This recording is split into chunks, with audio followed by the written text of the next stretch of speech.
don't always get to choose in this life, win and lose in this life. But I'ma prove in this life, we can move in this life. Denis-Michel Thibault, bienvenue au podcast On Jase Business. Je suis très content de te recevoir. On s'est déjà parlé plusieurs fois, première fois à distance de Montréal. Puis, écoute, je t'ai proposé, moi, je m'en vais à Winnipeg. Est-ce qu'il y a quelque chose qu'on peut faire justement pour collaborer? Je me cherche un endroit pour enregistrer. Puis, justement, Envol est venu. Puis, tu m'as présenté un peu le studio, l'équipement. Fait qu'on a amené 2 caméras. On filme du contenu. Ouais. On met de l'avant, justement, toi et la radio. Donc, Envol 91 FM Winnipeg, radio communautaire. J'ai fait un épisode de test, puis vrai épisode, finalement, avec Caro Touchette. La directrice de la programmation. Ouais. Yes, Ouais. exact. Non, mais c'est le fun. On est bien content de vous avoir ici. Là. C'est notre privilège de pouvoir rendre les studios disponibles pour vous autres puis de faire en sorte que les entreprises franco-manitobaines et manitobaines en général puissent avoir un peu de rayonnement ici à travers le pays là, en francophonie. Pour nous, ça, si on peut jouer un rôle là-dedans, ça nous fait plaisir. Oui, puis avant d'embarquer là-dedans, c'est une bonne parenthèse que tu parles parce j'allais parler un petit peu avec Caro, puis je disais, tu sais, je trouve que la base, pour mettre de l'avant, mettons, une bonne francophonie forte, c'est l'économie. Fait que d'encourager l'entrepreneuriat francophone, c'est de partir, que ce soit l'immigration, justement, qui part des entreprises, de l'accompagnement pour ça, mais aussi des francophones ici, de Winnipeg, qui lancent leur entreprise de manière bilingue, pourquoi pas, puis oui, 100% francophone. Mais... Bien, tu sais, ça, moi, c'est quelque chose qui est un avantage, qui est une valeur ajoutée dans chacune des entreprises. Quand il y a un entrepreneur qui est francophone et qui est capable de faire du français quelque chose d'assez important dans son entreprise, moi, je trouve que c'est une belle valeur ajoutée. Puis, tu sais, on le voit souvent avec les gens qui s'occupent du World Trade Center ici ou encore les chambres de commerce, la chambre de commerce francophone, ou la chambre de commerce de Winnipeg. Quand il y a vraiment la francophonie peut vraiment ajouter un aspect très unique là, à une entreprise qui désire peut-être exporter ses produits aussi. Fait que non, franchement.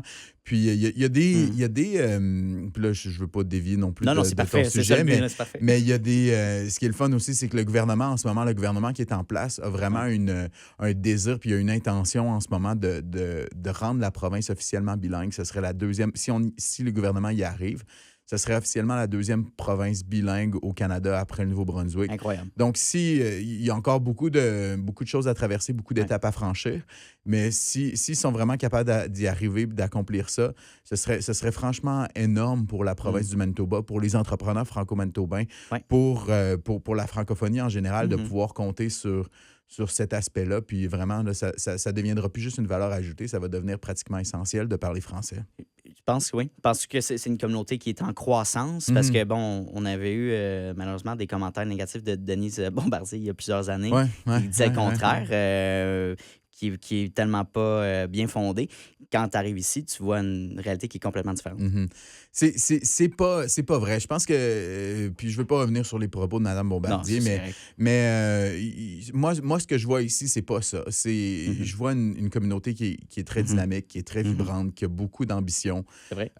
Je vois des gens qui veulent vraiment devenir... qui veulent utiliser leur français, leur langue, la francophonie pour s'émanciper dans un milieu anglophone. Il y a une immigration francophone qui est importante. Elle pourrait être encore plus grande que ça en plus. Puis on se le cachera pas, il ne faut pas se mettre la tête dans le sable non plus. L'immigration et aussi, ce sera le moyen d'avenir pour assurer que la francophonie persiste au Manitoba. Donc, il faut continuer de réussir à attirer des immigrants de qualité, soit de l'Afrique, soit de l'Europe, des Français, des Belges, des Suisses.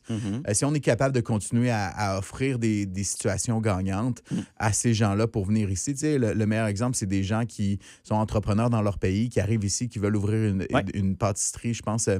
à un pâtissier Taste of France dans le coin de Transcona. Lui est un pâtissier français, puis il est venu ici pour ouvrir une pâtisserie donc authentique. Donc, c'est sûr... si on est capable de permettre à des gens comme ça de faire en sorte qu'ils sont capables de venir ici, d'exercer leur métier, de faire qu'ils ont... de mettre à profit les outils qu'ils ont ici, dans notre communauté, ce sera gagné. Puis ça, il faut trouver le moyen d'en attirer plus.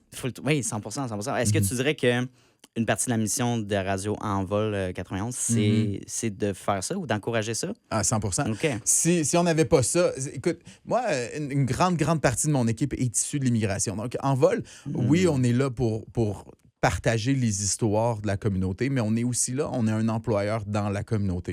On a un rôle à jouer en tant qu'organe social dans la communauté franco-manitobaine. Donc, et puis pour moi, c'est une fierté d'être capable d'engager des gens qui sont issus de l'immigration, qui amènent une richesse qui n'est pas, qui est pas celle qu'on connaît là, ou qu'on voit nécessairement. Ils arrivent ici, puis encore plus intéressant, c'est quand ils arrivent et puis on est leur première expérience de travail. Donc, ils arrivent vraiment avec leur expérience, sont capables de comparer les yeux. Il y a encore soit les lunettes roses ou encore, ils sont dans un choc peut-être des cultures. Et puis, on est capable de les aider à s'adapter, à comprendre, à voir. Puis ça, pour moi, c'est vraiment une fierté de pouvoir jouer ce rôle-là dans notre communauté. Nice. On a eu une grosse partie du podcast, c'est de parler un petit peu du background, évidemment, de l'invité. Donc, si je me souviens bien, tu étais courtier immobilier à la base, right? Non, à la base, moi, je suis un journaliste de formation. J'ai fait un petit détour en immobilier. Ouais. Mais moi, je viens de la ville de Québec. J'ai grandi à l'Ancienne-Lorette. Puis, j'ai quitté... Je suis allé travailler pendant 1 an en Gaspésie, dans l'Est. Là, à l'époque, moi, où j'étais journaliste, où j'ai commencé, c'était vraiment... fallait s'exporter, fallait sortir des grands centres de Montréal ou de Québec ou même de Trois-Rivières ou Sherbrooke. Okay. C'était difficile de commencer directement au Québec. Moi, j'ai eu une job en Gaspésie. Gaspé, ça a été une expérience extraordinaire pour moi. J'ai adoré travailler là. Surtout que mon père vient de la région de la vallée de la Matapédia. Fait que j'avais l'impression de me rapprocher un peu de mes racines. T'sais, avec un nom de famille comme le mien, les gens me demandaient tout le temps d'où je venais, c'était qui mon... Puis dans ce coin-là, il y en a beaucoup de Thibault. Donc, vraiment, je me sentais plus proche de mes racines d'une certaine manière. Cool. Puis, il y a eu un poste ici qui s'est ouvert à Winnipeg pour Radio-Canada. Puis ça avait toujours été le rêve pour moi d'être journaliste à Radio-Canada. Donc, quand l'opportunité s'est présentée, j'ai pas réfléchi 2 fois. Je me suis pas demandé où est-ce que je m'en vais, qu'est-ce qui se passe. J'aurais aimé Vancouver ou Calgary. C'est pas de même que j'ai réfléchi. J'ai dit, il y a une opportunité, on la prend, on y va, puis on réfléchira après. Est-ce que tu avais un intérêt initial quand même de venir à Winnipeg ou c'était vraiment l'opportunité de travail? Tu disais, c'est hot, je vais m'adapter en conséquence, on verra par la suite.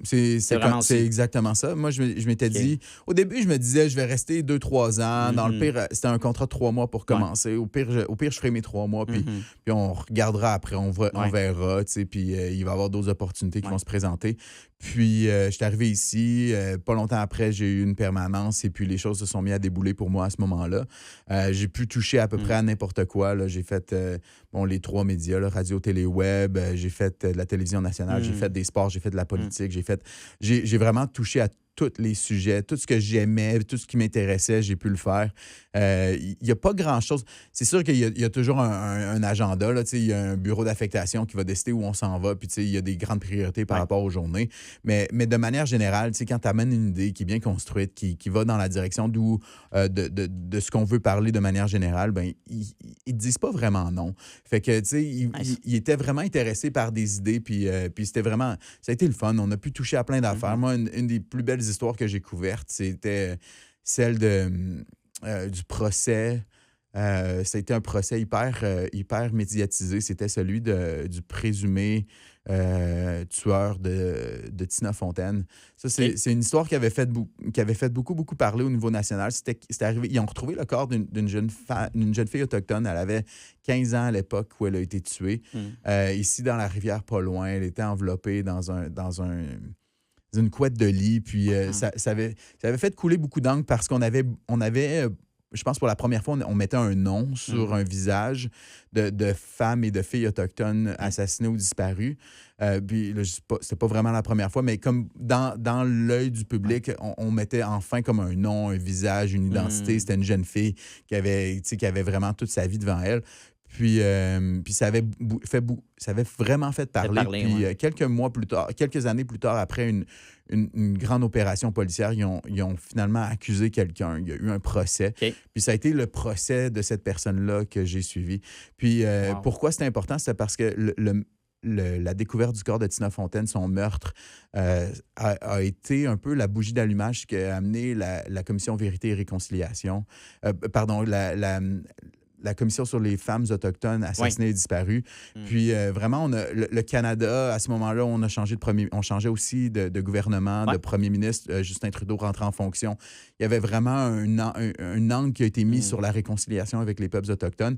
Puis Tina Fontaine était devenue un peu comme le visage de cette réconciliation-là, mais aussi de cette commission-là. Puis c'est pour ça que quand on a accusé quelqu'un qui a finalement été reconnu non coupable, mais lorsqu'on a accusé cette personne-là, vraiment, on en a parlé beaucoup parce que c'était, encore une fois, c'était le suivi logique, puis c'était de mettre des noms, de mettre des visages, de contextualiser des choses. Puis on avait parlé de cette affaire-là. Ça avait, moi, ça m'avait beaucoup touché. Bouleversé. Fait qu'il t'avait mis justement sur cette affaire-là, ça. Ouais. Puis, tu sais, fait que j'ai fait ça. J'ai fait le premier match des. Tu sais, je te dis ça, une belle histoire comme ça. Ben, pas une belle histoire, mais en tout cas, d'un point de vue personnel, quelque chose qui m'a vraiment touché. Ouais. Puis, mais d'un autre côté, j'ai fait aussi le premier match éliminatoire de la nouvelle mouture des Jets de Winnipeg. Fait que d'être là dans l'aréna. Fait que tu touches à tout. Puis j'ai fait des investitures, des nouveaux gouvernements, des changements de gouvernement, des campagnes électorales. Vraiment, j'ai eu la chance de toucher à pas mal de choses, puis ça a été vraiment le fun. À quel moment tu t'es dit Winnipeg, c'est ma ville? Quand je me suis marié, je pense. Ah oui? T'as trouvé? Ben, l'enfant, t'as rencontré ta femme ici? Oui, c'est ça. Ça n'a pas été long. Peut-être 1 an et demi, 2 ans après être déménagé ici. Ouais, moi, mon but, c'était de bouncer, retourner à Montréal, puis de dire, de faire une carrière. C'est ça. Mais j'ai rencontré une femme qui a grandi ici. Puis au début, on se disait, elle était prête à le faire. Je pense qu'elle n'a jamais été fermée non plus à déménager. Pour les bonnes opportunités, elle le ferait, je suis convaincu.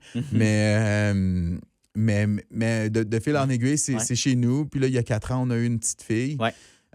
Puis, c'est ça, tu sais, comme... Mais c'est un peu arrivé par défaut. Puis à un moment donné, je me souviens, il y a peut-être 5-6 ans, je revenais en avion. Je revenais, je pense, de Montréal, en fait.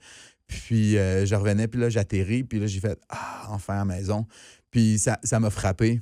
J'ai fait « Oh, wow, OK, là, c'est chez nous. » Je suis revenu comme chez nous. Oui, je suis revenu chez nous. Puis c'était quoi le sentiment que tu as eu? Du bonheur, de pouvoir retrouver... Ses amis, sa famille. Mon lit. Puis, pourtant, j'avais été parti une semaine. Là, c'était vraiment pas la fin. Non.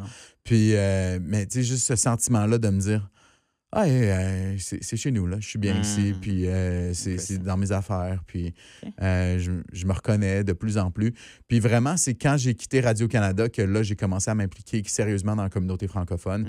J'ai commencé à joindre des conseils d'administration. J'ai essayé de jouer un rôle, puis c'est là qu'il y a eu des portes qui se sont ouvertes, que j'ai rencontré des gens, j'ai vu des choses, j'ai vu beaucoup plus la communauté une fois que j'ai quitté Radio-Canada que lorsque j'étais à Radio-Canada. Puis aujourd'hui, tu sais quoi, il y a des jours que je m'ennuie du métier. Il y a des jours que je m'ennuie de faire des nouvelles. Il y a des jours que je m'ennuie du rush d'adrénaline. J'aimais ce que je faisais. Okay. Mais d'un autre côté, ce que j'ai découvert en sortant de là, ça serait difficile de retourner. Donc là, tu as quitté Radio-Can, tu as fait un petit peu de courtage. Oui. 1 an ou non, 4 ans. 4 ans quand même. Oui, 4 ans. Okay. J'avais aimé ça. C'était après COVID. Je quitte Radio-Canada. J'ai travaillé rapidement pour un organisme francophone ici. Okay. Ça s'était bien passé. J'aimais ça. J'étais supposé aller travailler dans le monde de l'aviation. Puis finalement, COVID est arrivé. Fait que on change nos plans, clairement. On pivote, on s'ajuste, il faut payer les billes. Fait que qu'est-ce qu'on fait?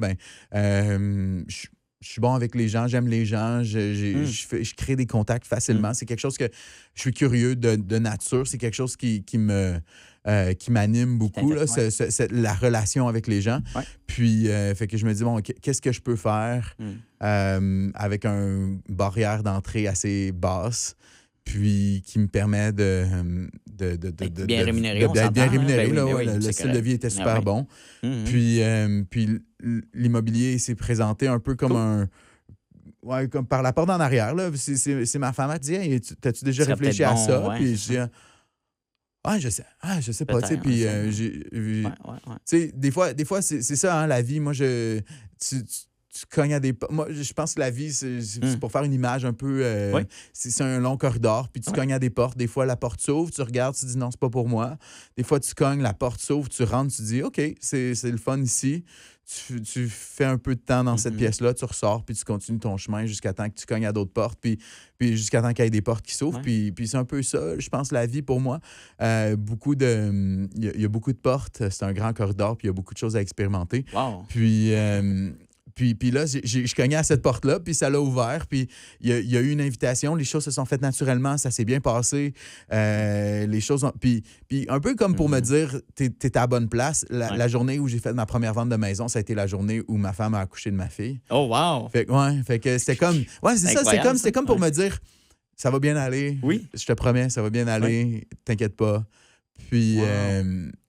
Puis c'est ça, après ça, Ça s'est bien j'ai passé. passé 4 belles années là-dedans. J'ai joint le conseil d'administration ici de la radio en vol OK, pendant ce temps-là. Je faisais des chroniques ici, j'étais No chroniqueur way. à la radio parce que ça me permettait de garder un pied dans le monde des médias, de m'amuser. Je parlais du monde de l'immobilier. Au début, je parlais de musique. Tu sais, c'était vraiment comme juste pour avoir du fun, juste pour Le rester plaisir. dedans. Ouais. Puis j'ai joint le conseil d'administration. C'est un peu comme la transition naturelle pour moi à ce moment-là. Puis, de fil en aiguille, le poste de directeur général est venu disponible. À ce moment-là, je disais à la présidente, « Hey, c'est un peu plus tranquille, c'est en hiver. L'immobilier, ça allait reprendre au printemps. » C'est comme c'est des saisons, hein, l'immobilier. Ouais, non, 100%. C'est high, low, lows. Ouais. Fait que je disais à la présidente, je disais, « Hey, je suis pas trop occupé ce temps-ci. Je pourrais te faire je pourrais faire ton intérim si tu veux pendant que... » Puis elle dit, ouais, mais tu sais quoi, je pense que ce job-là, c'est pour toi, en fait. Mais elle dit, je peux rien te promettre. Il y a toujours un processus, évidemment. Puis elle partait, la GA s'en venait dans quelques mois après ça. Elle dit, mais tu devrais y penser. Fait que là, 15 minutes plus tard, j'ai rappelé. Je dis, OK, on va essayer l'intérim, puis on verra après. Mais je pense que tu as raison. Je pense que c'est pour moi. Okay. Puis c'est ça, comme 3-4 mois plus tard, on confirmait le statut, puis on passait à autre chose. Ouais.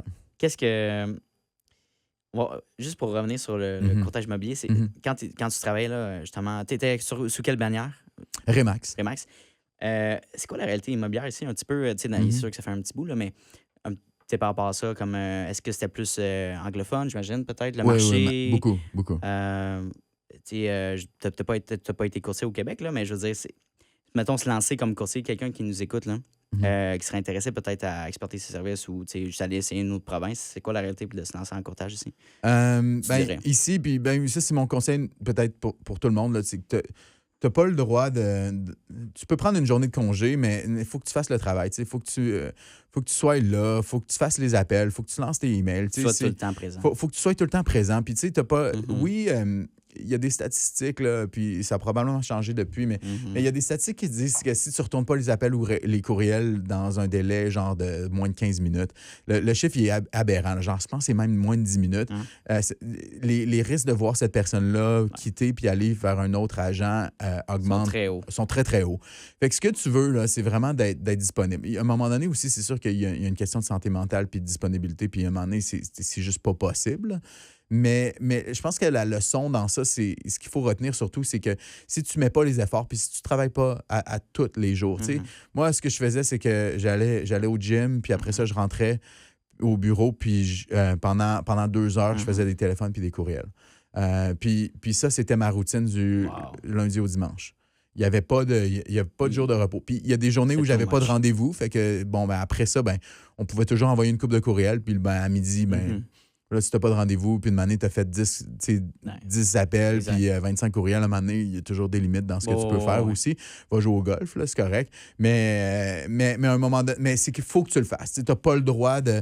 faut que tu travailles, faut que tu mettes les efforts, faut que tu y ailles, faut que tu pousses, faut que tu donnes les... Ça, c'est vrai. Parce que, je pense que tous les entrepreneurs vont se reconnaître dans ça.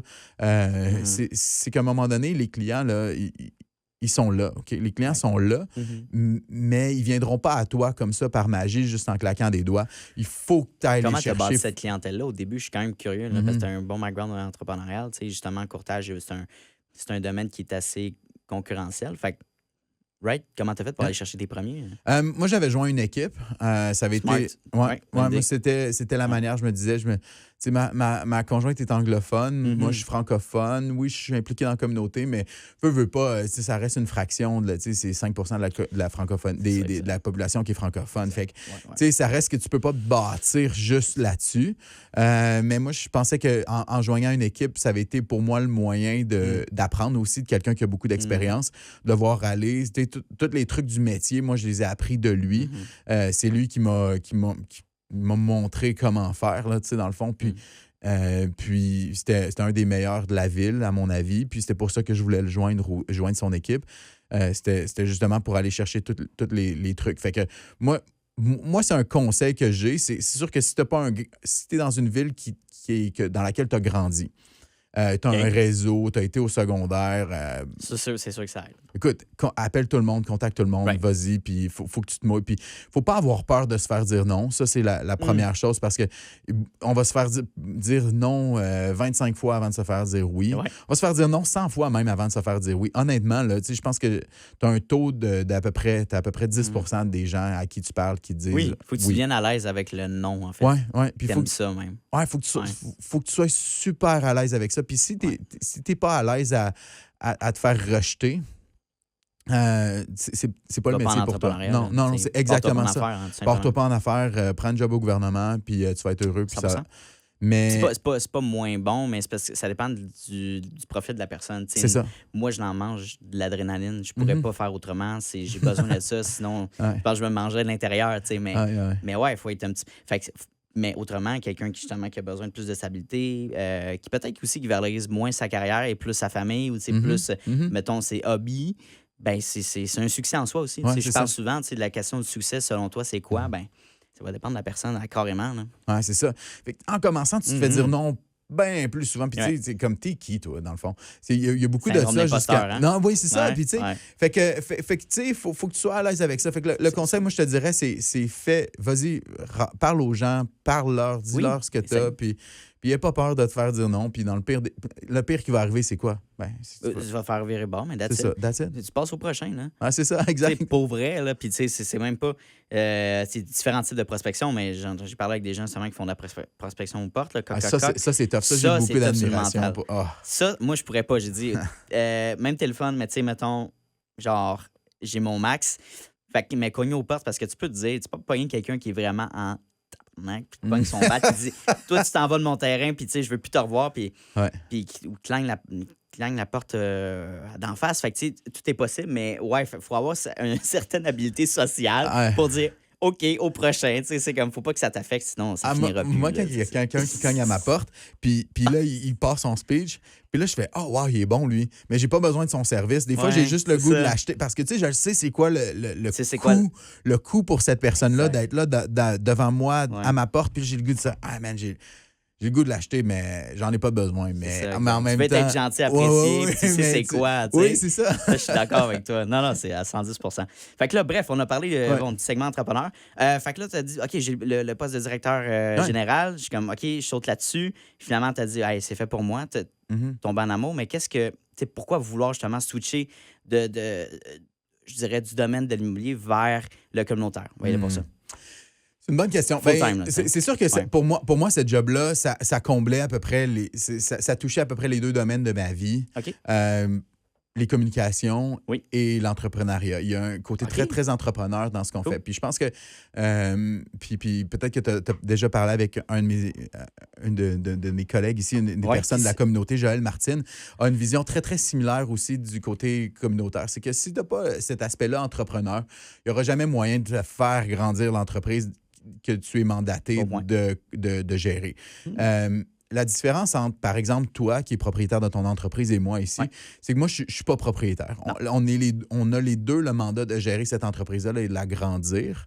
La différence, c'est que toi, tu as les risques et les récompenses qui viennent avec... l'aspect financier. L'aspect financier. Moi, j'ai pas ça.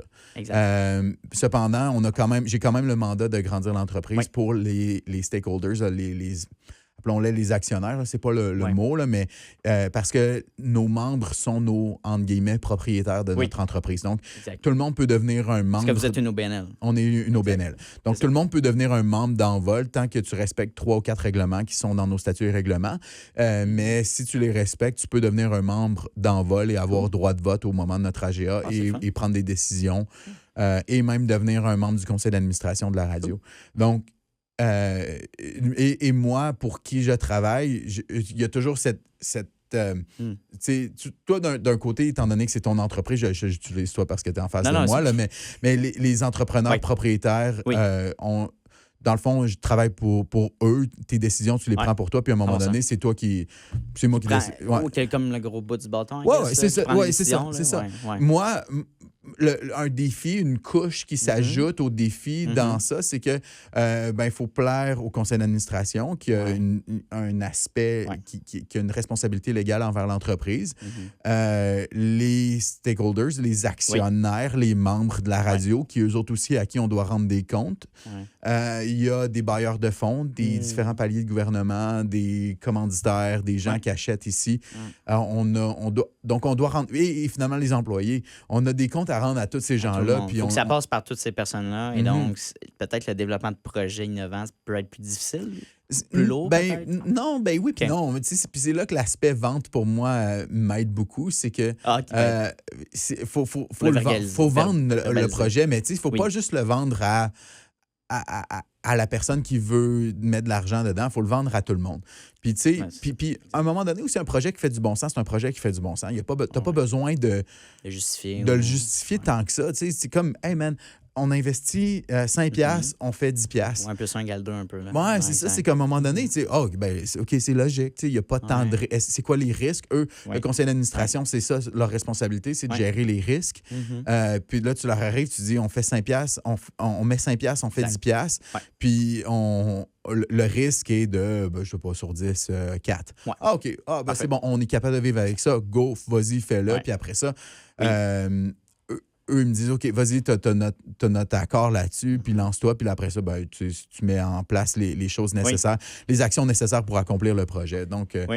c'est... Je pense que tout type d'entrepreneur qui veut partir un projet, tout type d'entreprise, il y a toujours le coût de résiliation. Fait que, genre, mettons le coût de, disons que ton projet, je sais pas, t'achètes X nombre d'équipements, disons que ça fonctionne pas, à quelle mesure on peut le revendre, ou c'est quoi la perte qu'on peut avoir potentielle, est-ce qu'il y a vraiment une perte, est-ce qu'il y a une, comme l'analyse de tout ça, voir, OK, dans le cas que ça marche vraiment pas, qu'il y a une apocalypse, on peut-tu s'arranger, right? Ben, c'est ça. C'est ça. Parfait. Ben, dans ce cas-là, OK, c'est pas si pire finalement. Fait que, puis il y a beaucoup plus de upside que de downside. Ben, Fait que c'est ça. comme, allons-y pour ça. Mais je peux comprendre que quand il y a beaucoup de players, beaucoup de gens alentour, le processus est plus long, mais pas nécessairement moins viable. Mhm.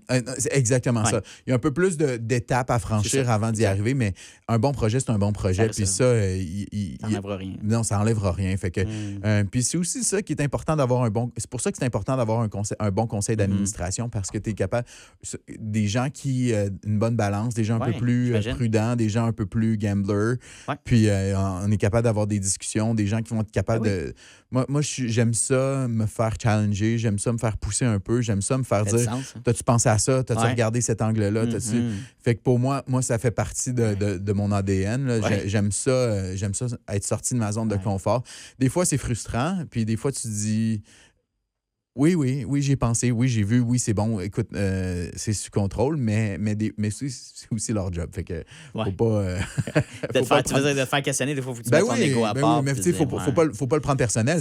Ben non, c'est ça. Mais aussi, c'est ma job d'arriver Ouais. puis d'avoir essayé de penser au plus de choses possibles. Tu sais, je pense que c'est un peu comme moi dans le sens que, genre, tu sais, nous, c'est comme, hey, j'ai une idée de fou, là, genre, let's go, c'est nice. Puis après, je sais pas, t'as quelqu'un qui va te dire, ouais, t'as-tu pensé à ça? Tu sais, Ouais. là, c'est comme, ah, ouais, mais c'est le fun, tu sais, genre, tu sais, tu vois ce que je veux dire?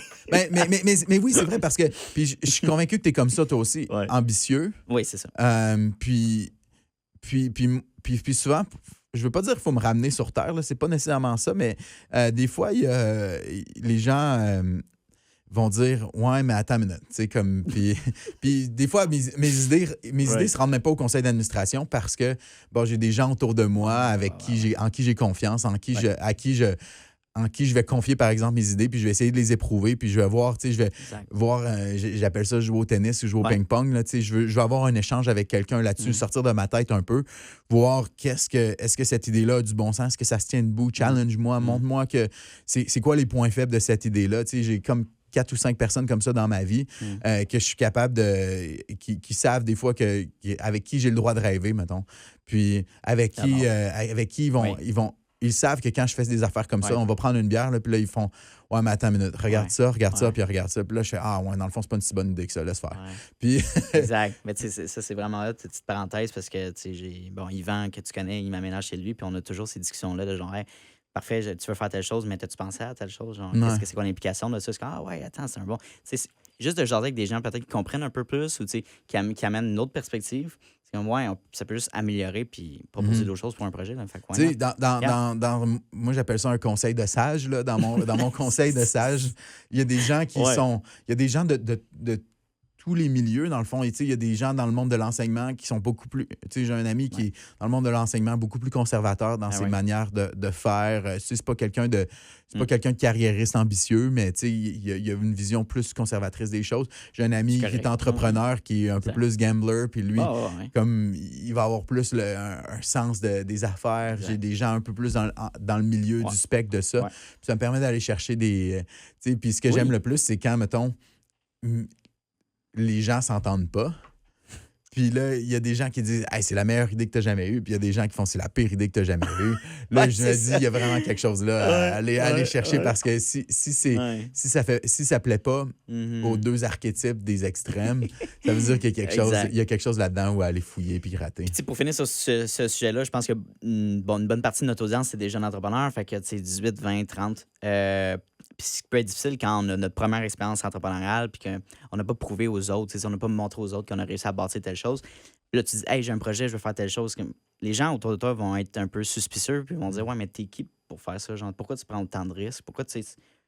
Parce que c'est pas censé de. Tu sais, t'as plus de chances de foirer que de réussir. En réalité, t'as beaucoup. Tu sais, les statistiques les montrent, là, c'est en devant de 5 ans, tu pars une entreprise, l'entreprise ferme. Fait que genre. Ceux qui réussissent, c'est ceux qui sont constants ou qui ont vraiment une passion pour ça. Puis moi, j'ai changé d'entreprise dans le sens que j'ai parti au début une business d'impression d'articles promotionnels. Pendant la pandémie, j'ai fait ça pendant 2 ans, j'ai switché, puis je me suis réinventé en marketing. Puis là, c'est là que je suis sur mon X, mais j'ai dû partir de 2 business pour savoir qu'est-ce que je veux faire. Ouais. Fait que, bref, faut pas trop se fier sur l'attention ou le message que, mettons, mon oncle Charles ou ma tante Ghislaine te dit au souper de Noël, là. Genre, moi, je me suis parti en immobilier ou je me suis parti tel business, ça n'a pas marché, fait que toi, ça ne marchera pas. Là. Écoute pas ma tante Ghislaine, elle ne sait pas. Ah, c'est ça. Mais toi, qu'est-ce qui avait été la clé de ton succès dans ça? La constance, la résilience. J'avais quand même eu ces commentaires-là. Puis, mes 2 parents sont entrepreneurs, fait qu'eux, ils m'encourageaient aussi là-dedans. C'était le fun, mais ils m'ont toujours encouragé aussi à suivre tombé dans mes Potion études. Magique quand tu étais jeune, c'est ça? Oui, bien, enfin, mes 2 parents sont dans l'immobilier. Ma mère est courtière immobilière pour EMAG, justement. OK. Puis, mon père était courtier. Puis là, il est rendu un inspecteur en bâtiment. Il a sa business au Québec. Fait que c'est quand même dans ce domaine-là. Mais veut pas, il encourageait toujours le côté de l'étude, puis d'avoir quelque chose de stable, de pas trop risquer. Mais là, plus je développe, plus il voit que je ferais pas d'autre chose que l'entrepreneuriat. Fait que bref. Mais ça reste que c'est ça, la famille plus éloignée, je trouve genre c'est un peu weird. Il y a des gens qui comprendront jamais. C'est ça. Puis c'est pas grave, là. Puis je veux dire, mais quand on est jeune, on est très moulable, je dirais.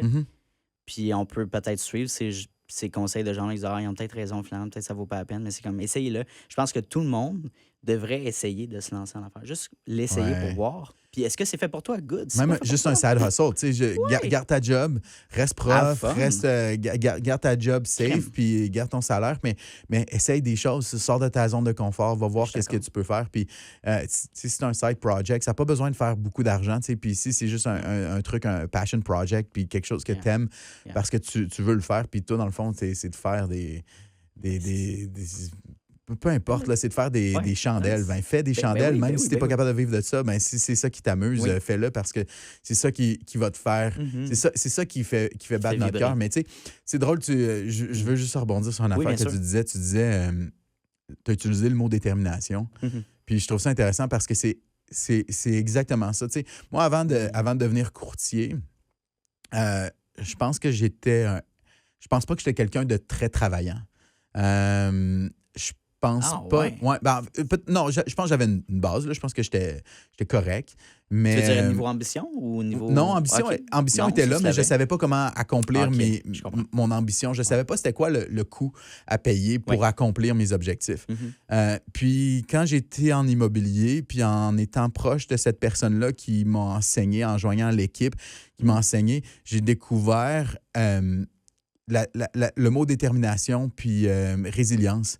Je pense que c'est C'est deux très bon, mots, c'est deux mots que j'ai beaucoup, que j'ai appris pendant que j'étais courtier immobilier, ou en tout cas, qu'est-ce que ça voulait dire pour moi, puis comment les appliquer dans ma vie directement. Appelle-moi un late bloomer, là, j'ai 37 ans, puis j'ai appris ça au début de Il y a ma pas d'âge. trentaine, Ouais. mais Je comprends. puis des fois, je me dis, ah man, j'aurais tellement aimé ça, avoir ça au secondaire. Ah, j'aurais tellement aimé avoir ces traits de caractère-là un peu plus tôt dans ma vie, puis être capable d'appliquer ça Ouais. plus tôt. Aujourd'hui, je serais à des sphères de où je suis. Peut-être que je serais dans la même job, mais je serais une personne complètement différente. Puis, Ouais. puis ces qualités-là font de moi aujourd'hui une personne complètement différente de qui j'étais avant de commencer en immobilier. Puis je pense que ce qui a fait pourquoi j'ai commencé tôt dans ce processus-là, c'est parce que c'est un peu grâce à l'Internet. Je veux pas, je suis tombé sur une vidéo d'un entrepreneur sur YouTube, puis je trouvais ça cool. Je connaissais pas le terme entrepreneur en tant que tel, là. Puis j'étais au cégep dans ce temps-là, qui, je pense, l'équivalent ici de. Ben, en fait, vous n'avez pas de cégep, là, c'est high school straight to university. Ouais, là, c'est fait que ça. bref. Mais fait que je faisais mes cours, puis au dîner, puis là, je regarde une vidéo, puis j'étais comme, hey, c'est nice ce qu'il fait. Il enseigne un peu le leadership, l'entrepreneuriat, puis je suis comme, OK, là, je m'en vais faire avoir des recherches, mettons, des idées de première business. On n'a pas de chat GPT dans ce temps-là, fait qu'on faisait nos recherches, mais fait que là, j'étais comme encore, je pourrais faire du print. Au début, je voulais faire une marque de vêtements. Ça n'a pas marché, mes designs. Fait que j'étais comme, attends, j'ai des brands qui me contactent, qui voudraient faire du print, puis j'ai les machines chez nous. Fait que je vais juste faire le rôle de l'imprimeur, puis ça a bien formé. Fait que, mais initialement, c'est pas. Tu sais, comment je pourrais dire ça? J'ai pas une mentorship de mon père et de ma mère de genre, hey, tu pourrais partir de tel business, tu pourrais faire telle chose. C'est venu un peu de moi. Fait que, mais si je me mets dans tes souliers, à mon âge, dans ce temps-là, toi, l'Internet n'était pas présent aussi. Ben là, il était pas aussi. Non, mais t'es pas C'est vieux. comme si j'avais mais je veux dire- 70 ans, mais... Je veux dire, c'était pas aussi au scale que c'est aujourd'hui. Là. C'est rendu à 56 non, ans. mais c'est vrai. Non, mais c'est vrai que YouTube puis Google, tu les... C'est pas le même niveau, là. C'était- YouTube, c'était plus comme... c'était pas un outil de recherche de la même manière que celui-là. C'est plus aujourd'hui. l'entertaining dans Ouais, ce c'est sens-là. ça, Et c'est non, là, je veux dire, c'est l'éducation, on peut faire ce que tu veux avec. Fait que Ouais, bref. puis les médias sociaux, c'était plus genre, je mets une photo... Tu sais, Instagram, c'était mon dîner, puis Bon, une ouais. photo de mes souliers, puis... regarde à Paris, photo de avec la Tour papillon, Eiffel. là. Ouais, c'est ça. Tu sais, fait que, mais tu sais, on a comme genre 10 ans de différence, là. C'est pas la mer à boire, mais c'était quand même Non, mais différent. c'est vrai, tu sais. c'est vrai, je comprends ce que tu veux C'est dire. pas la même scale. Fait que, tu sais, je pense l'accès à cette information-là, si tu voulais vraiment, c'est quelqu'un qui t'amenait cette éducation-là de proche ou tu allais à la bibliothèque, tu sais, des connaissances, des gens qui pouvaient te côtoyer. Fait que j'attribue un peu ces connaissances-là. C'est pour ça que notre génération, les Gen Z, ont tendance à avoir au moins un sideline ou tu sais, de vouloir se partir à leur compte pour avoir cette flexibilité-là, liberté d'horaire, liberté financière aussi qui veut être atteinte. Mais je trouve ça cool. Je trouve ça nice de plus en plus. Mais tu sais, puis ouais, non, moi, j'aime ça voir la jeune génération aussi se lancer en entrepreneuriat. Puis, j'écoutais des vidéos dernièrement d'une entrepreneur aux États-Unis qui elle, achète des boring business. Puis, Oui, je sais, c'est Leila. Non, pas Leila. Sanchez. Cody je crois, Sanchez. Ouais, c'est ça. Puis, Ouais. c'est exactement C'est ça. ça. Puis là, dernièrement, c'était la fin de semaine dernière dans le Globe and Mail, il y avait Ouais. un article justement qui parlait des milléniaux et des Z qui commencent à acheter de plus en plus de boring business. Exact. Puis je trouvais ça intéressant parce que c'est pas toujours sexy, tu sais, c'est pas toujours le fun. Non. Tu sais, tu pars pas en entrepreneuriat Non. pour nécessairement avoir une entreprise de cinéma. Puis tu sais, je veux dire, c'est pas par exemple, c'est pas parce que tu es propriétaire d'une entreprise un lave-auto ou propriétaire d'un dry cleaner que tu es passionné en dry cleaning. Tu sais, ça veut pas nécessairement dire ça, mais tu peux être passionné par les gens, tu peux être passionné par tes clients, tu peux être passionné par l'entrepreneuriat en général, tu peux être passionné par grandir un projet. Tu sais, puis il y a beaucoup de choses qui peuvent te passionner dans la quête dans laquelle tu es engagé, puis avoir un dry cleaner ou un lave-auto ou des machines à pinottes, c'est juste un vaisseau pour accomplir tes objectifs. 100%. C'est pas nécessairement c'est juste le train qui t'amène vers l'objectif qui est peut-être la liberté ou peut-être, peu importe c'est quoi pour la personne, c'est quoi qui est l'objectif ultime dans sa vie. Puis c'est important de se connaître pour savoir qu'est-ce qu'on veut accomplir. Mais c'est juste un moyen de se rendre là où on veut aller, en fin de compte. Je 100%. Puis, tu sais, je pense qu'il y a beaucoup d'opportunités avec les boomers qui vieillissent, qui vont céder leur entreprise. Puis, c'est pas nécessairement leurs enfants qui veulent reprendre l'entreprise. En fait, ils veulent pas pantoute parce qu'ils ont vu leurs parents là-dedans. Ils ont fait moi, je veux pas toucher à ça. Et there you go. Tu sais, très bon exemple. Ma mère est courtière immobilière. Elle m'a toujours demandé ça serait le fun qu'on soit en équipe, tu sais, mère-fils. Puis, je suis comme oui, mais je vois comment tu travailles. Puis, tu sais, je respecte beaucoup ton éthique de travail, mais travailler les fins de semaine, travailler tout le temps, tu sais, c'est quoi 24/7, c'est pas pour moi. J'aime l'entrepreneuriat, mais je veux que ça soit à ma sauce. Fait que oui, je travaille un petit peu à chaque jour, mais je travaille pas de soir et nuit. Tu sais, je choisis mes moments. Il y a cette liberté-là. Fait que, fait que, puis ce domaine-là m'intéressait pas plus que ça. Fait qu'il faut pas... Mais oui, il y a beaucoup d'opportunités de repreneuriat. Tu sais, on parle beaucoup de l'entrepreneuriat, mais je veux dire, le Facebook est déjà bâti. De repartir une nouvelle entreprise de tech, il y a beaucoup de compétition. Même, je dirais, partez-vous même pas une entreprise de marketing. Il y a tellement de saturation. C'est long avant que tu te démarques. Fait que rendu là, t'es mieux de mettre ton argent de côté, achète une boring business, mettons, là, je pense à ça. Okay. Yvan, il y a une vieille piscine, il faut qu'il l'entretienne, il faut qu'il fasse des réparations, whatever. Achète une piscine qui fait ça, puis achète une entreprise qui fait l'entretien de piscine, right? Mais cette entreprise-là, souvent, n'est pas automatisée, n'a pas d'optimisation et n'a pas de réseaux sociaux. Tout est fait à mitaine, dans le bureau, dans la cuisine du boss, puis il fait ça avec son téléphone à la maison. Tu peux rester gérant ou gestionnaire de l'entreprise, puis tu as des gens, justement, des employés qui s'occupent de l'entretien en tant que tel, mais tu peux faire l'optimisation, l'automatisation des courriels, envoyer les factures, les rappels, les suivis, les réseaux sociaux. Il y a tout ça, un beau site web aussi, tu sais, une belle représentation. Tu sais, tout ça peut être mis en place, qui n'était pas mis en place par l'ancien propriétaire parce qu'eux, ben, ils étaient ailleurs, puis c'était pas dans leur connaissance. Fait il y a beaucoup, beaucoup d'opportunités de juste reprendre une entreprise qui a déjà des employés, déjà des clients qui roulent, que de te passer de zéro, de bâtir ça. Il y a différentes manières d'être en affaires, je dirais. Mais c'est le fun, tu as dit reprenariat, je ne connaissais pas ce mot-là. Ouais, c'est un bon mot, je vais le garder. Oui, puis il y a un autre mot aussi que j'ai appris récemment, c'est compétition. Fait que c'est de la compétition, mais coopérer. Fait que coopérer, mettons, j'ai... Comment ça marche? 3 agences marketing à Montréal, mettons. Mettons, moi, je suis spécialisé en podcasting. Il y en a un qui est spécialisé en shooting client mobile. Il y en a un qui est spécialisé en photographie. Bien, parfait. S'il y a un client de photographie qui m'appelle, je vais juste lui référer. Fait que, tu sais, je coopère avec la compétition, right? Sans prendre de cote, je vais juste te référer. Je te mets cette personne-là entre les mains. Je trouve être très nice. Je te fais confiance. Puis vice-versa, si cette personne-là... elle m'aime bien, mais elle va me référer, puis elle va me dire, écoute, lui, il est bon en podcast, je te vais faire ça. T'sais. Je vais pas essayer de. Tu sais, il y en a beaucoup d'entrepreneurs, je vais pas généraliser, mais qui vont offrir un peu de tout. C'est comme quelqu'un qui m'approche, OK, on le fait pas, mais on va trouver un moyen de te le faire, puis ça va être moyen. T'sais. Moi, je serais pas à l'aise. Je fais pas de photographie. Je vais aller te le référer à quelqu'un qui en fait. Fait que bref, c'est un peu ça, ce terme-là, compétition. Fait que je trouvais ça cool. T'as jamais pensé, par exemple, de le sous-traiter, de le prendre, tu le sous-traites à quelqu'un, tu gardes un 10 sur le... Ben, ça vient un peu avec ça, parce que beaucoup d'une grosse industrie là-dedans, c'est la sous-traitance, là, fait que des indépendants. Là. Fait que c'est de faire affaire avec ça, plutôt que, je sais pas, de payer, mettons, une agence avec 15 employés, ben... Tu choisis ta game, là, les prix sont différents, là, mais fait que, bref.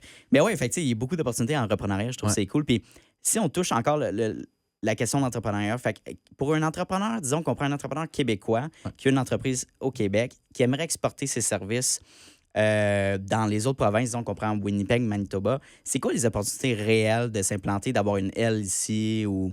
Selon toi, là, massif, énorme. Ah oui, tu penses? Okay. Ah oui, puis, tu sais, surtout, point de vue géographique, par exemple, là, je ne veux pas parler pour tout l'Ouest, je n'ai pas une connaissance de tout l'Ouest canadien assez bonne pour commenter. Une chose que je peux dire par rapport à Winnipeg, par contre, c'est qu'on est en plein cœur du continent. C'est le cœur du Canada. C'est le cœur du Canada. C'est pas juste un slogan qui fait beau là, sur nos campagnes de publicité. C'est physiquement le cœur du continent. Au nord, d'un point de vue nord-sud et d'un point de vue est-ouest, on est en plein milieu du continent. Donc, pour quelqu'un qui veut, par exemple, ouvrir un centre de distribution, qui veut un réseau à travers l'Amérique du Nord, puis c'est pour ça que, puis là, je ne ferai pas le point de vue historique, là, qu'à une certaine époque, on parlait de Winnipeg comme étant une des plaques tournantes de l'industrie nord-américaine avant la guerre. Il y avait tous les trains passaient par ici parce que c'est au centre. Il y avait beaucoup de dispatchs qui partaient d'ici pour aller vers l'Est et l'Ouest. Mais, avant la guerre, tu veux dire les guerres mondiales? Avant la guerre... le réseau de chemin de fer, avant qu'on construise le canal de OK. Panama, en fin de Oui, compte. OK, parfait. Avant de la construction du canal OK. de Panama, Winnipeg était Ah, wow, je savais pas. vu comme étant Une plaque tournante. une des villes, la prochaine grande ville canadienne, en fin de compte. Et puis, on parlait on a Ouais. construit le Parlement, et on a construit les infrastructures ici en s'attendant à ce que Mm. la province du Manitoba devienne une très, très grande province, puis qu'il y ait beaucoup de monde, Le monde. qui déménage ici. Ouais. Ça a été ralenti par la construction du canal de Panama. Ça a été pas mal ralenti par Pierre-Éliott Trudeau. Ça, c'est une autre Ça, conversation. c'est historique. Non, mais c'est Ouais, intéressant. non, ça, c'est une autre conversation OK. qui a, lui, amené beaucoup d'entreprises dans l'est du pays. Mais ça, écoute, ça, c'est une autre affaire. Mais tout ça pour dire que moi, je pense qu'il y a beaucoup d'opportunités ici à Winnipeg. On est capable facilement de toucher partout dans le pays facilement, Je suis rapidement. d'accord. On est capable de rejoindre. Il y a une belle francophonie. Donc, pour quelqu'un pour qui c'est important, la francophonie, Winnipeg est là. C'est facile d'accès par avion, facile d'accès par train, facile d'accès par voiture. Facilement. Non, c'est facile de... c'est facile de faire affaire ici. Ouais. Le coût de la vie n'est pas élevé comparativement, par exemple, au GTA, par exemple, à Montréal. À Montréal, à Ontario, Vancouver. c'est fou. Là. Le coût de la vie est très, très bon ici. C'est accessible d'acheter des maisons. Donc, par exemple, L'immobilier ici, Oui. on n'en a pas parlé du prix des maisons, mais je veux dire, au Québec, si on regarde dans la région de Montréal, je ne prendrais pas l'île de Montréal, mais si on va à Laval, c'est du 600 000 là, Ouais, non, pour c'est une ça. petite maison. Là. Non, c'est ça. Puis, tu sais, ici c'est des maisons, tu es encore capable de t'acheter des affaires entre 350 et 450. Ça fait du sens. Tu sais, Ouais. quelqu'un qui fait, je sais pas moi, 50 000 avec sa blonde puis son conjoint fait 50 000 aussi, bien là, il y a du gros potentiel. Là. Tu Ouais. peux te qualifier, en fait. C'est ça qui est intéressant. Ben, c'est exactement ça. Fait que, tu sais, le coût de la vie, la main-d'œuvre est qualifiée. Il y a des centres universitaires importants ici, importants vrai. pour le Canada. Ouais. Tu sais, puis il y a tout ce que tu as besoin. L'électricité coûte pas cher. Le gouvernement actuel est pro-entrepreneur, travaille fort justement pour attirer le plus d'entreprises. Wapkenu? OK. Wapkenu. Je savais pas qu'il encourageait justement Oui, ça. oui. Ok, Puis, nice. non, vraiment, les conditions sont gagnantes en ce moment pour réussir à inviter des entrepreneurs à venir ici puis à venir s'installer ici. Mais je pense que les gens, c'est sûr, ont intérêt à peut-être regarder qu'est-ce qui peut se faire ici. Puis, puis d'un point de vue aussi, je pense que c'est une belle grandeur de ville. Winnipeg, c'est un peu plus grand que la ville de Québec. C'est comme presque 800 000 habitants, je pense. Oui, Je me presque souviens pas. 800 000. Presque Puis 800 000. quand tu vas, mettons, là, le grand, là, on frôle le million. Manitoba, tu veux dire? Ben non, pas le Manitoba, mais la grande région la de grande Winnipeg? région de Winnipeg. Pas le million. La très grande région de Winnipeg. Là. Ouais. Comme avec 1h30 autour de Winnipeg. Là, parfait. je te dirais, on Quand frôle même. le million. Ouais. C'est fort, là. Oui, c'est ça. Fait qu'il y a beaucoup de monde, mais ça reste quand même une ville à grandeur d'homme, à hauteur d'homme. Fait que Qu'est-ce que tu veux dire? t'as tout. T'as pas besoin de t'exporter. C'est pas ce que... Tes besoins sont là. Ouais, je t'avoue que c'est pas la ville la plus belle au monde. Mais pour moi c'est la chose qui m'a le plus frappé. Puis on n'en a pas parlé tantôt quand tu me disais qu'est-ce qui t'a poussé à rester ici. Oui. Puis, mais moi, c'est une des choses, là, il y a tellement de potentiel dans cette ville-ci. C'est ça, je vois aussi. Le potentiel, il est incroyable. Puis c'est pas utilisé. C'est pas utilisé. Les gens pourraient venir ici, des gens venir avec une vision. Puis là, faut pas faire semblant que quelqu'un pourrait arriver puis, mettons, s'implanter ici puis dire « ça marche pas ». Ouais, non, faut que tu la vives. Tu travailles, là, quand même. Faut que les gens te connaissent. Il y a un aspect communautaire et social qui est très important ici. Les gens veulent savoir avec qui ils font affaire, à qui ils donnent leur argent. Ça, c'est important. Donc, tu peux pas juste venir puis espérer mettre un satellite ici puis que ça va fonctionner si tu n'as pas un gestionnaire qui est installé ici. Ça, c'est sûr. Je suis d'accord. Mais le potentiel, il est là. L'argent, il est ici. Il y a des grandes entreprises qui ont été fondées par des Manitobains qui existent. Par exemple, là, les Jets de Winnipeg, qui est le propriétaire des Jets de Winnipeg, c'est un groupe. Un de ceux-là est propriétaire de concessionnaires automobiles, mais l'autre, l'actionnaire majoritaire, c'est M. Thompson, l'homme le plus riche au Canada.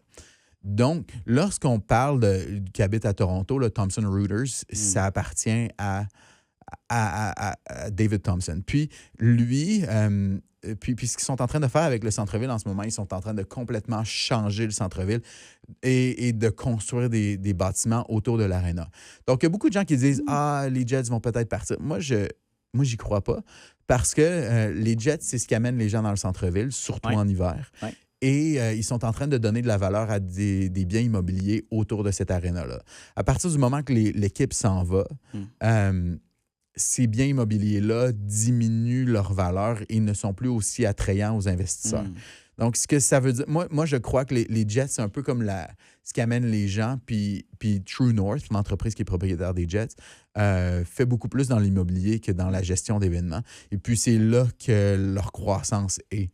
Donc, ils ont besoin des Jets, puis ils vont éponger des pertes avec cet asset-là pour faire des gains massifs avec d'autres assets. Fait que il y a des gains à faire, il y a du potentiel. Il y a des gens, quand les gens voient le potentiel, venir s'installer ici, il y a moyen de faire de l'argent, puis il y a moyen de grandir des entreprises ici. Je suis d'accord. Puis, tu sais, plus de jour en jour, plus je suis ici, plus je le vois, cette opportunité-là qui n'est pas prise. Si je regarde juste mon domaine, le marketing, il y a quelques entreprises plus anglo qui sont implantées, mais je le vois que, tu sais, juste en studio de podcasting, tu sais, juste en studio de création de contenu, c'est quelque chose qui manque en besoin. Si je regarde juste dans ma région Montréal, dans mon building, il doit en avoir 3-4. Fait que c'est comme, rendu là, c'est qui offre la valeur ajoutée dans ça. C'est le même produit ou après, c'est la personne avec qui tu travailles qui est différente. Fait qu'il y a peut-être une opportunité de débarquer plus facilement aussi en venant ici. Puis je trouve que c'est la perception des gens de dire « Ouais, mais pourquoi j'irai là-bas? C'est quoi l'effort nécessaire? » Je pense que c'est même pas une question d'argent, c'est une question d'essayer d'autres choses, de sortir de son patelin, de sortir de ses habitudes, de sa ville, littéralement. Je parlais avec Caro, puis j'ai dit, quand j'ai annoncé à ma famille, puis à mes amis, puis à mes collègues, je disais, je m'en vais à Winnipeg faire une série de podcasts. OK, ouais, mais je dégage 20$ qui ont dit les nuits sont longues à Winnipeg. Il fait frais à Winnipeg. Ouais. C'est comme, oui. C'est comme, non, mais genre, tu vas faire quoi? Il y a quoi à Winnipeg? Genre, qu'est-ce que tu vas faire? C'est comme si c'était un petit village. Comme, genre, c'est parce que les gens, je juge pas, mais les gens sont pas éduqués par rapport à ça. Ils savent pas c'est quoi la réalité. Puis, c'est juste la réalité francophone, si on prend ça, elle est beaucoup plus grande, beaucoup plus vivante qu'on pense en réellement. Quand tu es dans la culture, dans la communauté. Puis, je m'intéresse beaucoup à l'histoire, puis tout ce qui est les rebelles. Les patriotes, Louis Riel et tout ça. Mon grand-père, c'est un fan, Papineau, justement, il y a un chalet à côté. Fait que bref, j'y envoie des photos, je dis on a visité ça, puis lui, il triple là-dessus. Fait que bref, mais moi aussi, je trouve ça intéressant de mettre ça de l'avant. Puis votre nouveau premier ministre, Wab Kanou, met ça de l'avant aussi. Je pense que c'est ça.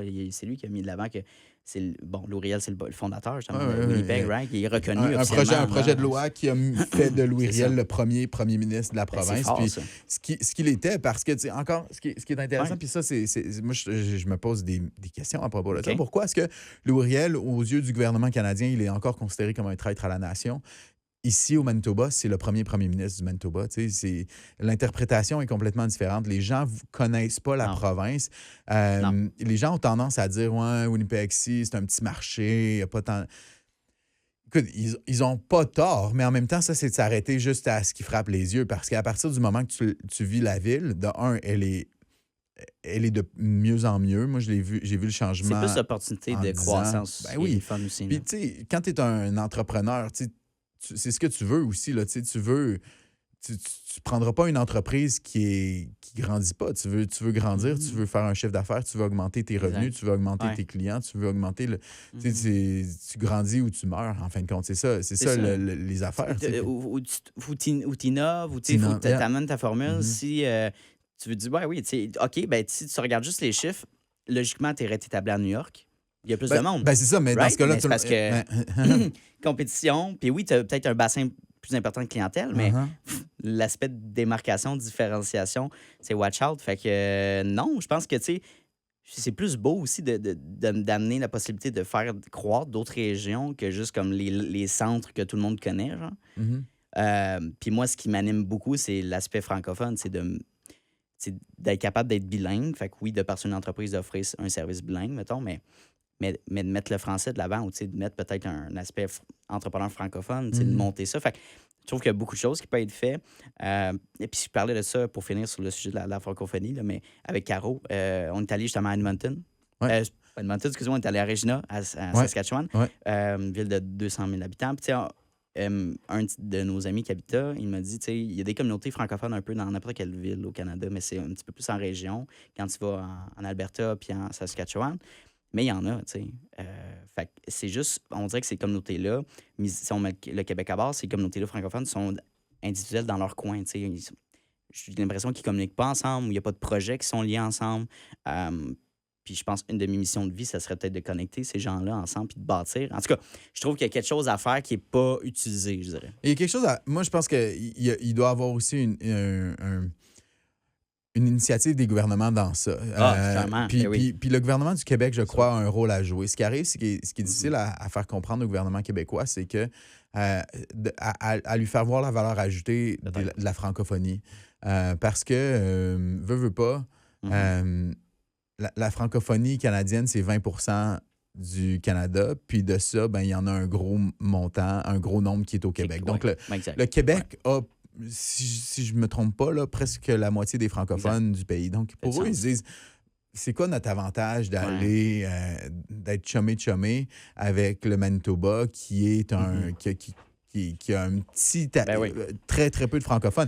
Donc, pour eux, mais ils le font d'une certaine manière. Mais c'est pas au niveau. Tu sais, juste, je ça. regardais, c'est niaiseux, parce que moi, je te coupe, là, mais j'étudiais à l'UQAM à Montréal, puis je regardais s'il y avait des programmes ou des projets liés avec l'Université de Saint-Boniface, puis il n'y en a pas.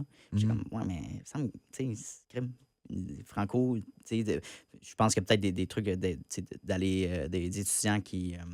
Des programmes d'échange d'étudiants, mais rendu là, fait que je suis comme, il y a beaucoup d'opportunités. Puis Caro, elle me disait justement, ou la mère à Yvan qui m'a annoncé ça, je suis comme, hey, mercredi dernier, Manitoba puis Ontario, ils ont signé justement une entente pour dire qu'on efface un peu les frontières de commerce. Fait que si tu aller travailler dans Ontario ou vendre des produits, ben c'est beaucoup moins compliqué que ça l'était à l'avant.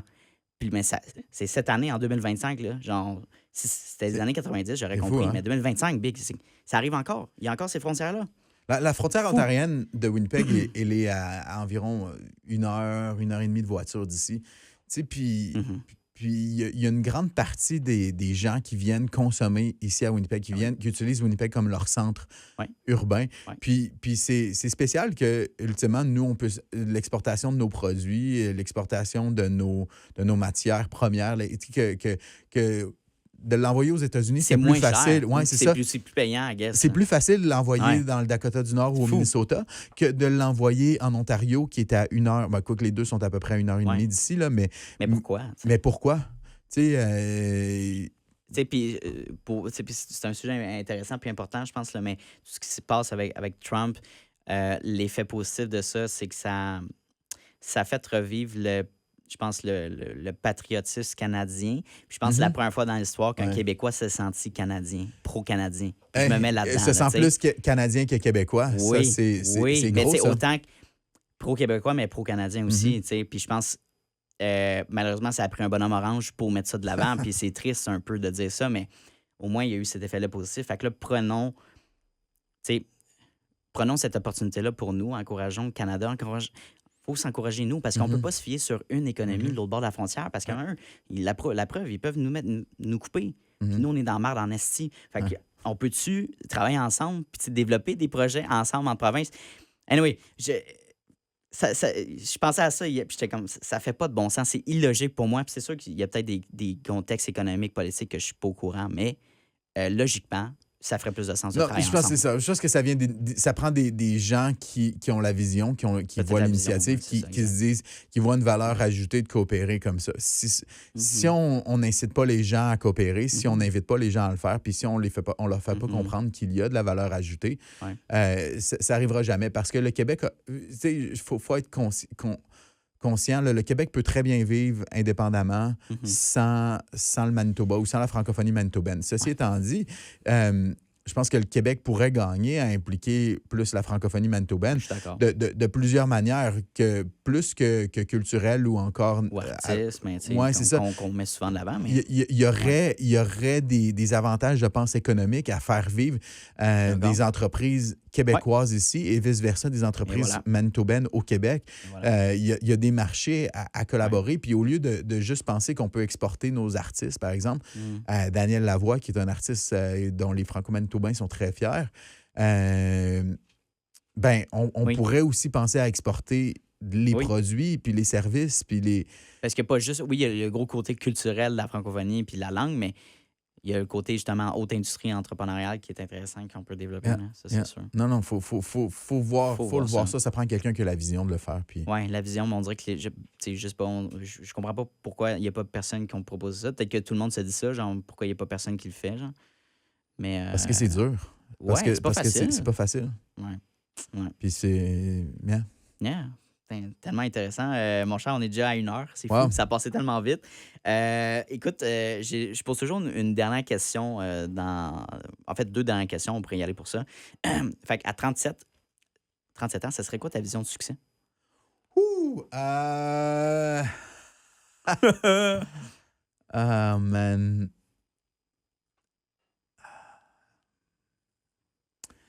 Ma vision du succès... OK, voici... Oui. Il y a peut-être 2 éléments à cette question-là que je pourrais répondre. La première, d'un point de vue professionnel, le succès, pour moi, il est très ambitieux. OK. Puis j'ai souvent peur d'en parler. J'en parle à mon T'as peur d'en conseil. parler? J'en parle à mon conseil de sage, mais j'en parle pas vraiment à d'autres mondes parce que je pense pas que la vision que j'ai pour moi professionnelle, elle est très ambitieuse, elle est grande et puis elle peut être épeurante.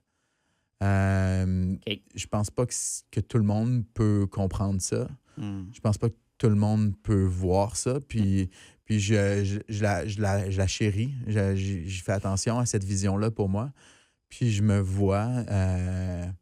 Fait que je la partage avec du monde que je sais qu'ils le veulent aussi pour moi. Ouais. Fait que je vais être très prudent dans ce que je vais dire, mais je vais dire le succès pour moi, d'un point de vue professionnel, il est très ambitieux. I get it. Parfait. Personnel, je suis curieux. D'un Ouais. point de vue personnel, Ouais. c'est de réussir mon mariage. Wow! Ouais, C'est beau, ça.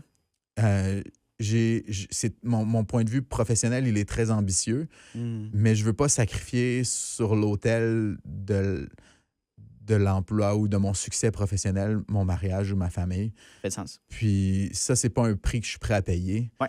Puis c'est pas un prix que je vais payer.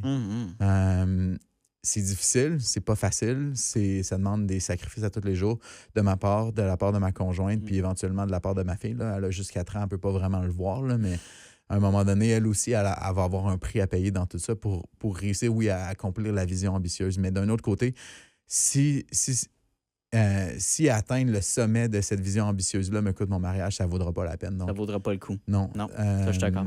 Donc, c'est de trouver une genre de balance dans ça. Ouais. Mais je veux et je vais réussir mon mariage. Et puis, ce sera pas quelque chose où je suis prêt à faire des compromis. Wow! Tellement une belle réponse. Puis je vois ton authenticité puis ton vouloir de réussir ça. Puis de sortir des statistiques justement de divorce. Fait que je trouve ça cool. Puis la réalité, j'imagine quand tu as un enfant aussi, c'est sûr, en fait, c'est la priorité, c'est ta conjointe, ton conjoint, ton enfant. Peu importe ce qui se passe dans ta vie, c'est ça. La business, c'est en 2. Fait que ça, je suis complètement d'accord. Puis je partage ces valeurs-là. C'est très important. De toute manière, si tu priorises juste un, tu vas perdre l'autre. Fait que faut pas. Je pense que le but dans la vie, c'est de trouver un certain équilibre là-dedans. On est des partenaires, puis on est. C'est ça. Puis tu sais, ma conjointe, elle aussi paye le prix de cette ambition-là, dans le sens que il y a des moments où je pourrais être à la maison, il y a des moments où on perd des moments de qualité, mais elle la connaît, elle sait ce que je veux, elle sait où on s'en va, puis elle est partenaire là-dedans, puis elle aussi sait que tu sais, tout a un coût dans la vie, hein, que ce soit monétaire, en temps ou en effort, ou tout coûte quelque chose. Oui. Tout coûte quelque chose. Et puis, elle sait qu'il y a un coût à ça aussi, et puis elle est prête à payer le prix que ça coûte, mais elle sait aussi que le prix qu'elle n'est pas prête à payer. Puis ça fait du sens. je suis content qu'on soit les deux dans cette aventure-là ensemble. J'adore. Dernière question pour toi, mon cher. Si tu avais la possibilité de parler avec une version de toi-même de 18 ans, qu'est-ce que tu te dirais? Ah! Détermination, résilience. Ah, ouais, aussi. Ouais, OK. Ouais, parce que, tu sais, je suis OK. quelqu'un de super... Je suis vraiment quelqu'un de curieux, OK? Puis, ça a des bons côtés, des excellents côtés, des super de beaux côtés. Mais le côté négatif de ça, c'est que je me dis, hey, j'aimerais ça vivre plein d'expériences. Je veux toucher à tout, Mhm. je veux voir. Tu sais, j'aime la diversité, puis j'aime expérimenter les Mm. choses, puis j'aime... Puis ça me joue des tours professionnellement parlant, parce que des fois, je suis tenté par le chant des sirènes. Tu sais, il y a des affaires qui semblent plus intéressantes, puis Oh, là oui. je veux aller vivre, je veux faire Ouais, ça, je veux ouais. vivre là, je veux une telle auto, là, j'ai une belle Mhm. auto, mais là, je veux telle... C'est comme... Il y a tout ça. Il y a, Ouais, il y a ouais, tout ouais, ça, ouais, ouais. puis souvent, ben, j'ai justement ma conjointe qui est là pour me ramener sur Terre, là, tu sais, comme elle tire sur la Mhm. corde, puis elle dit « Hey, buddy, oublie pas... Puis là, ça ramène mon focus. Oui. Mais ce que je dirais à la personne de 18 ans, euh, c'est trouve un moyen de cette résilience-là, cette détermination-là, puis règle des problèmes. Ouais. Sois créatif dans le problem solving, puis parce que les gens ont des problèmes, puis les, un job où ton succès va venir par résoudre des problèmes pour les gens. Fait que plus tu résous des problèmes pour les gens, plus ça va bien aller. Fait que pense aux gens d'abord, puis ça va bien aller, t'inquiète pas. J'adore ça. On a-tu le temps pour une petite dernière question? Sure. J'y ai pensé. On a en masse de temps. Est-ce que, je pense que la perception des gens envers le Québec, ou, tu sais, mettons les Anglos envers le Franco, est-ce qu'il y a encore une certaine compétition qui existe, ou du genre une division, en fait? Est-ce qu'elle est encore aussi présente qu'on peut Entre l'avoir? francophones et anglophones? Mhm. Non. OK, et puis... C'est difficile à répondre de manière générale à cette question-là. Je pense que oui, peut-être qu'il y en a une certaine, mais je pense que les anglophones reconnaissent maintenant la valeur ajoutée du français. De là à comment je peux répondre à ça? Parce que le meilleur indice pour moi, c'est le nombre de parents qui mettent leurs enfants dans des écoles d'immersion. Oh, cool. Très, très, très élevé en ce moment. Ce qui est le plus en demande, c'est l'école d'immersion. De mettre ses enfants dans une école d'immersion, c'est très demandé. Les parents veulent ça. Puis pourquoi ils veulent ça? C'est parce qu'ils veulent offrir cet outil qu'eux n'ont pas nécessairement eu au même âge, d'apprendre le français, de le connaître. Les gens reconnaissent maintenant que c'est un outil à mettre dans ta boîte à outils ou et pour affronter la vie.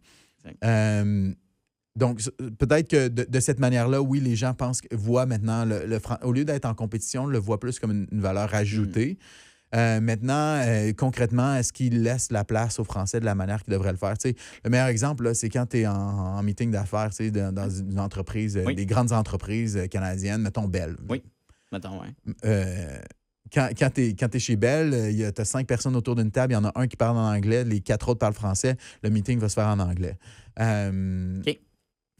Fait que, tu sais, j'utilise Bell parce que c'est une grande entreprise canadienne qui est partout au pays, là, mais tu sais, l'exemple c'est un bon exemple. l'exemple se tient pour presque toutes les entreprises de cette ampleur-là à travers le pays.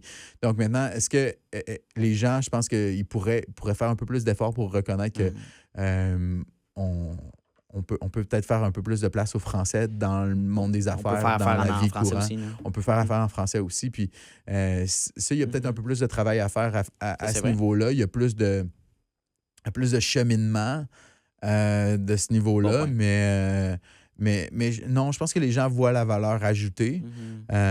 Puis, bien évidemment, il y a toujours des petites compétitions amicales. Là. Ça, non, ça c'est... On se cachera pas. Non, c'est 100%. Ça. OK, ça fait du sens. Ouais, je pense que, bon, le côté monde des affaires est souvent associé à l'anglophone, mais puis peut-être le francophone est associé plus à la culture, le plaisir. Ce qui est correct, mais je pense qu'on peut clairement se partager ces choses-là. En tout cas, mettre la francophonie en affaires de l'avant. Fait que, ben, écoute, Denis, Michel, ça a été vraiment un plaisir de t'avoir au podcast. Ce que je propose toujours à mes invités, c'est de faire un part 2 dans 6 mois. Probablement qu'on le fera avant 6 mois, mais... tu vas être de retour avant 6 mois? Ben, potentiellement. Je sais pas, il n'y a aucun scoop présentement, mais... J'aimerais ça. Je n'aimerais pas ça. Je pense qu'il y a peut-être plusieurs projets qu'on peut faire, qu'on peut développer. Fait que, why not? Dans 6 mois, c'est quoi? Là, on est en mai, fait que ça nous amène décembre. Ouais, probablement que je viendrai avant la première bordée de neige. En tout cas, peut-être en automne. Could be nice. Ou disons ça de même, et si c'était moi qui allais te rendre visite dans 6 mois? Ça pourrait être ça. On fait ça? Ouais, je suis down. OK, let's go. C'est vrai? On le fait? C'est bon, ça. OK, let's go. C'est bon, c'est un plan. C'est bon. Parfait. J'ai hâte de monter notre studio à Montréal, ça va être cool. Fantastique. Excellent. Merci encore pour ton temps. T'as-tu aimé ton expérience? J'ai Dans adoré. tes studios? J'ai adoré. Tu sais quoi? Ouais, c'est ça. Non, mais pour quelqu'un qui vient du monde des communications, je dois dire que t'es un bon communicateur, Sérieux? puis t'es un bon intervieweur, t'es à l'écoute, puis ça, c'est une belle qualité. C'est la plus grande qualité d'un bon intervieweur. C'est Merci. quelqu'un qui est à l'écoute, puis ça t'honore. C'est Bon. ce qui fait que tes podcasts sont si bons, puis qui sont le fun à écouter aussi, parce que Ça va, ouais. t'es capable d'aller chercher le meilleur de tes invités. Ben, Félicitations. c'est hot, ça me fait rougir, c'est le fun. Merci beaucoup pour ce commentaire-là. J'essaie toujours de m'améliorer, tu sais, mais je trouve que c'est un beau métier. Tu sais. Je me lève un matin et je suis comme, c'est pas une job, là, c'est une passion que j'ai monétisée, dans le fond. Ouais. Donc, bref, merci encore pour ton temps, ça a été un vrai plaisir. Merci à toi. Hey, salut, ça fait déjà la 2e fois qu'on se voit dans cette même vidéo-là. Donc, merci de ton attention, puis merci de ta discipline, parce que c'est un mince pourcentage des gens qui sont capables d'écouter du début de l'épisode jusqu'à la fin. Donc, merci beaucoup de ta discipline. Ça démontre énormément de motivation de ta part et bien sûr d'un aspect important de l'entrepreneuriat que oui, la motivation c'est important, mais la discipline c'est encore plus important. Donc, merci de ton attention. La meilleure manière que tu peux me repayer pour ce podcast-là, vu qu'il est accessible à tous et gratuit, il va rester gratuit. Ça, c'est important. Notez-le à quelque part. Je tiens qu'il reste gratuit, accessible à tout le monde. En fait, c'est tout simplement de repartager le podcast dans des Instagram Stories, d'en parler avec tes amis, d'envoyer le lien à tes amis. Hey, Mathis, va donc écouter cet épisode-là. C'est super intéressant. Ça vaut de l'or. Puis, ça va me permettre d'aller faire croître le podcast à un niveau exponentiel. Donc, merci beaucoup pour ton aide et ton intérêt pour le podcast. Et bien sûr, on se revoit la semaine prochaine dès jeudi midi pour un nouvel épisode. Donc, bonne journée à toi.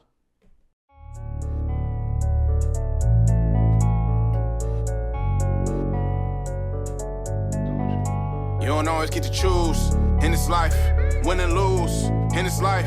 But I'ma prove in this life, we can move in this life.